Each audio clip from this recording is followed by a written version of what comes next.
Good morning, everyone. My name is Regina Hogan, and this morning we'll be teaching you all how to correctly write a check, okay? We're gonna break that goal down into three components. First, we're gonna make sure that you're able to identify the components of a check. Where do you sign the check? Where does the amount you're paying the payee go? Where does the date go? Things like that. We'll also make sure you're able to correctly fill out a check when you're paying someone. And then lastly, we'll make sure that you're able to correctly reflect what you've spent on that check in your check registry, okay?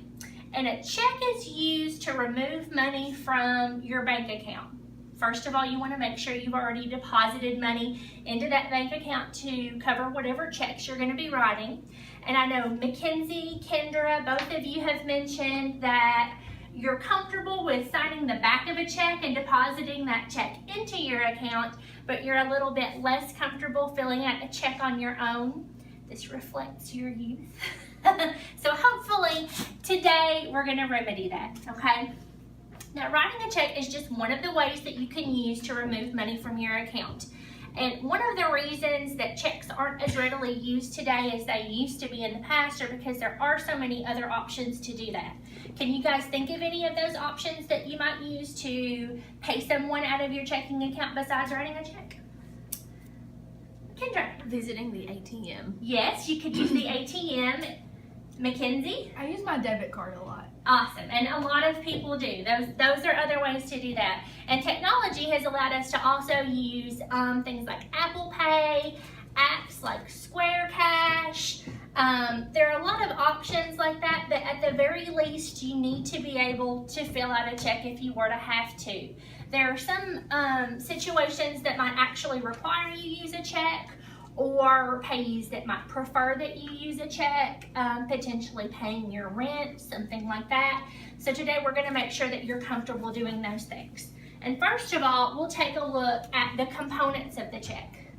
The first component we'll look at is your check number. That's located up here, top right-hand corner of the check. And that's an individual check number, so that represents one single check out of your account. The second spot we'll look at is where you place the date, and this is whatever date the check has been written. That's in location number 2.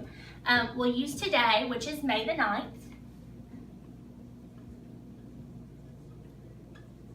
You want to make sure to use the month and the date and also the year. You can write it out in that format, or sometimes the year will already be provided. You can write it out numerically. Either of those are correct, okay? The next component we're gonna get to is where you might place the payee for the check. That's who you're writing the check out to. And that's gonna be in spot number 3, right here. And the next thing that we wanna look at is how much money we're gonna be paying that person. We'll put that in spot number 4 over here. Typically also this is going to have a dollar sign in front of it, so you don't have to include that. And also just another note about the payee, try to write that out as fully as you can, okay, just for accuracy purposes. In spot number 5, this is where we're going to indicate the amount that we're paying the payee. It's the same as the numerical amount up here, but that's going to be written out in word form, okay? Number 6, once you've done those things, you'll want to sign the check. That's down here. Number 7 is going to be the memo placement for your check. It's a good idea to use that whenever you can. It's a spot to put maybe what you're purchasing. If you're paying a bill, you can put your account number here. You want to make sure that that's applied to your account, and you'll want to sign the check. That's down here. Number 7 is going to be the memo placement for your check. It's a good idea to use that whenever you can. It's a spot to put maybe what you're purchasing. If you're paying a bill, you can put your account number here. You want to make sure that that's applied to your account and not someone else's, and that helps to make sure that that's what happens. If you're paying rent, it's a good idea to indicate that this check is for rent, what month it's for, and if you live in an apartment or something like that, just for safety, you might even want to list what apartment it is, okay? So we'll go ahead and fill out this check completely now just to show exactly what you would do in that situation, okay? And for these purposes, we're gonna write a check for rent to Blue Raider Bob. So we'll write out our payee, which is Blue Raider Bob. We'll write that out completely. We're gonna say that our rent is $200. So in spot number 4, we'll write out $200, include that decimal point. Here, spot number 5, we're simply gonna write out in words the same amount that we used up here in spot number 4, okay? So 200.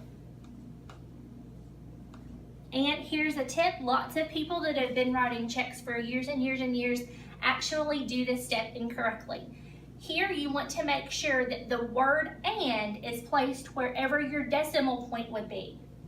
So in this situation, we would write 200 and, that's where our decimal point is, and no cents, so we'll write 00 out of 100.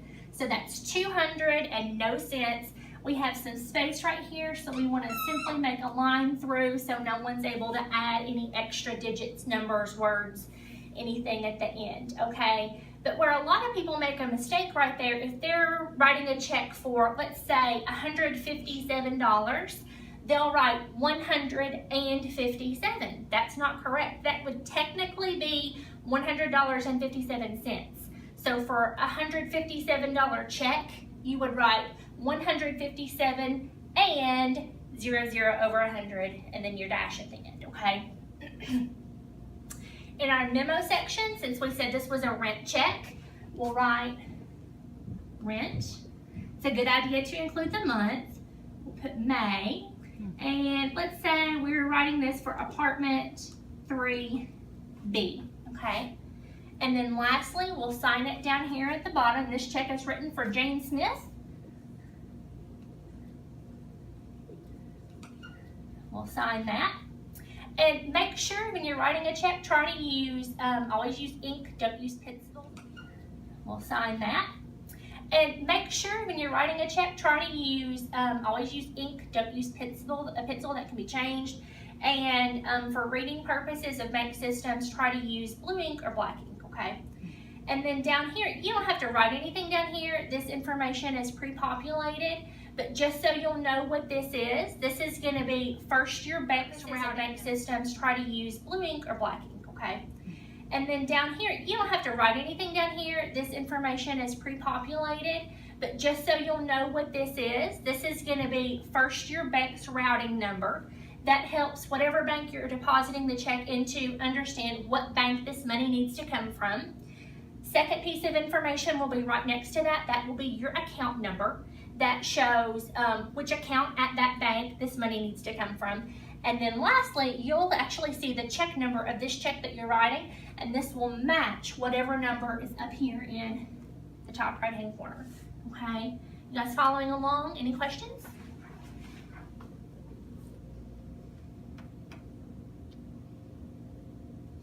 We'll take a quick break and I'll let you fill out a quick worksheet just to make sure you guys are coming along nicely with this.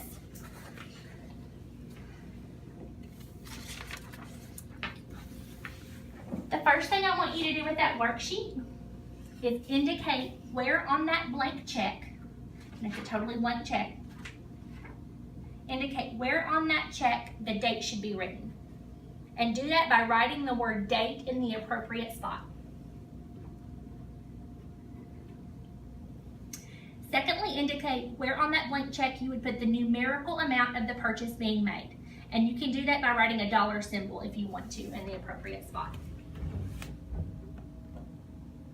And then lastly, indicate where on that blank check you would find the routing number and the account number. And you can do that by writing the word routing in the appropriate spot.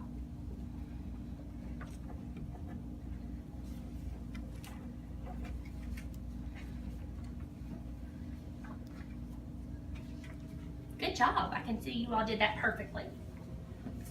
Now that you know how to write out a check, it's going to be very important that you reflect whatever you've written on that check onto your check registry. Your check registry is where you keep up with the amount of money that's left in your account, okay? And on this check, we can see that we have a beginning balance of $1,000. That's carried down from previous entries. So we're going to use this information and fill in this check registry. In the far left, you'll see a spot for number or code. That means your check number. If you're using an ATM, that's where you would put ATM as your code. There are other options there, but right now we'll use our check number, which is, you'll note that this section is divided. You'll enter your dollar amount to the left of the divider and your cents to the right, okay? And you can actually see that if we calculate this, subtract $200 from our $1,000 balance, actually I'm gonna move this up a spot for us. Then the balance that we would have after we took this check out would be $800. Okay? And I'll let you guys continue with that. I'll hand out another quick worksheet.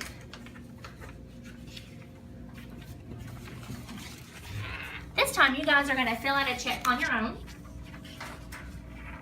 Tell you what to do. This is what you're spending, okay? This is what you're writing this check for today. You're buying a pair of jeans. You're buying them from the Mart, and these jeans cost $47.83, okay? So go ahead and fill that check out appropriately with that information.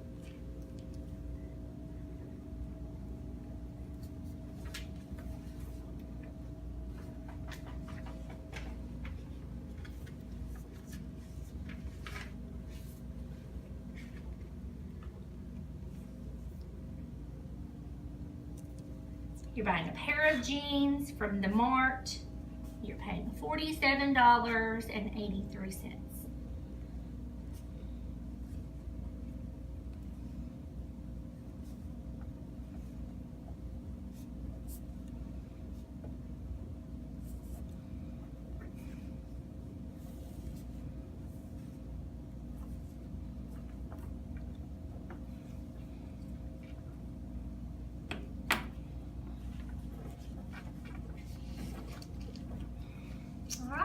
Perfect work from both of you.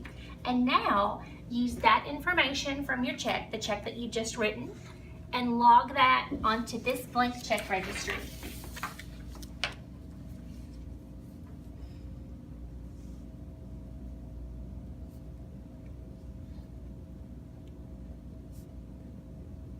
If you need to, feel free to refer back to our examples on the board.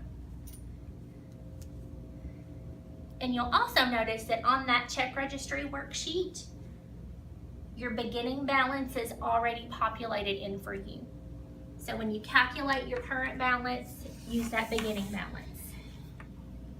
You should end up with a crisp, clean $100 bill left in your checking account. Good job, guys. You all did perfectly on that. Do you all have any questions? None at all? No. Well, maybe on our next lesson, we'll talk about depositing money into your checking account. I promise that's much more fun. Thank you guys so much for your help today. I hope this has been helpful and informative. And now you're young adults that are confident in filling out a check, right? Yes. Right? Okay. Thank you. Thank you.